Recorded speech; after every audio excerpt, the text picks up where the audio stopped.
have a few issues that we needed to make known to the media so that our people become aware on the topics of fisheries that need to be discussed, and also the public be informed on the issue.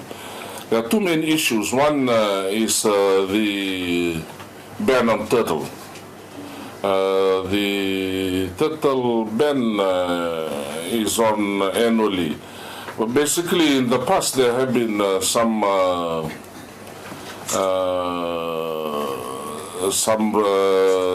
relaxation of the policy on turtles.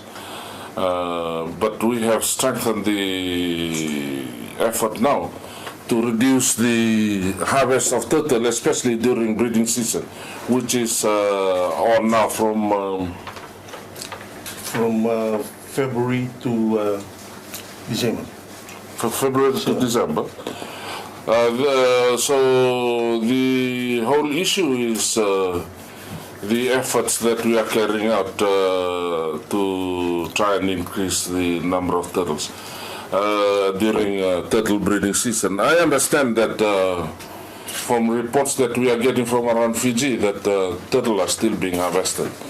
The people in the remote and isolated areas are actually making reports that turtle is still being harvested, but instead of it being harvested as a total animal, they are now actually butchering it and put it in refrigerated units, ice boxes and refrigerations, and then transporting them across and selling it. It's a great concern to the government, because we had made commitments in New York in June during the Ocean Conference that we will go through this exercise in making sure that turtle breeding and rehabilitations will be strengthened here in Fiji. The second issue that we wanted to talk about is the subject of kaukau and dun. This has been done in the past on a voluntary basis by the government and NGOs on the awareness of F1J1, which actually stops the harvest of kaukau and dun during its spawning season. From next year, we will make it illegal to harvest, which is fish, consume, and the selling of these two breeds. We have just recently submitted to Cabinet the spawning areas. We have greatly lost the spawning areas around Fiji because of the commercial activities surrounding our waters. Last week we put through Cabinet 2 spawning areas. The reduction of spawning areas of these two breeds has been greatly reduced. So we put up a paper so that there are certain areas in Fiji be reserved for spawning of these two breeds. The overall issue is the understanding by our people, especially in the maritime islands and the coastal areas, of the resources that we have. I think the media has an important role to play in this, because they can actually tell our people that we are not resource rich as we used to enjoy 10 years ago. The resources that we used to enjoy has been heavily harvested during the last 10 years. In Fiji, basically the two areas that are still producing ample fish and marine resources is Honolulu, Maduata, the Kondrawi, and the western side of Vitilevu. All the other areas are basically been over-harvested. Luckily, this year during the budget consultation, we asked for an establishment of coastal fisheries, which will now have the basic role of MCS, monitoring, control and surveillance of our coastal waters. This is a huge task for government and especially for the Ministry of Fisheries, because we need to up our capability to be able to bridge the gaps. As you know, when you walk around, you still see people on the roadside markets, most of the times still selling the banned species and also the legal sizes. We have a set size now that we're working through. We wanted to set the size to allow the fish species to reach their breeding size and at least have a one breeding season before we go out and catch them. It's a huge issue for Fiji.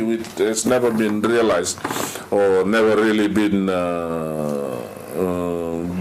discussed, because we've concentrated on our consumption over the years.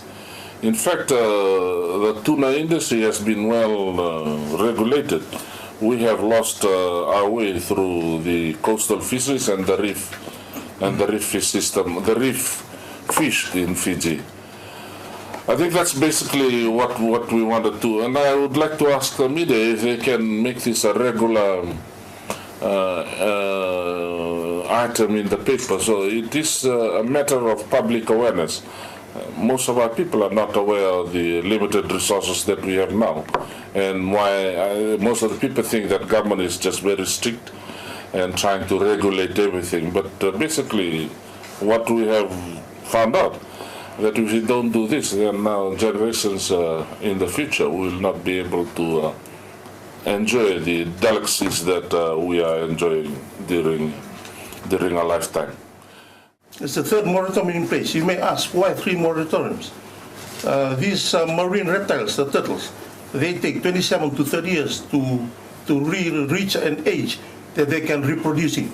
So if you're gonna threaten turtles along that timeline, you won't give them a chance to reproduce. Only then will they lay eggs, when they reach 27 to 30 years. So from that time on, for another 30 years, they are at an age that they can reproducing. So that's why we would like to have turtles, protected in a way. And this is one of the main threats: men disturbing their nesting sites and devouring the eggs, which we put in the moratorium, and coastal development, spoiling the nesting sites.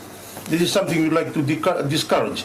Where development happens, and where we already have details of that they are nesting site for turtles.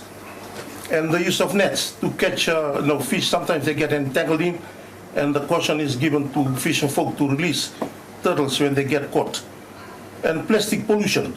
This is something that entangles these marine reptiles, and they possibly feed on it.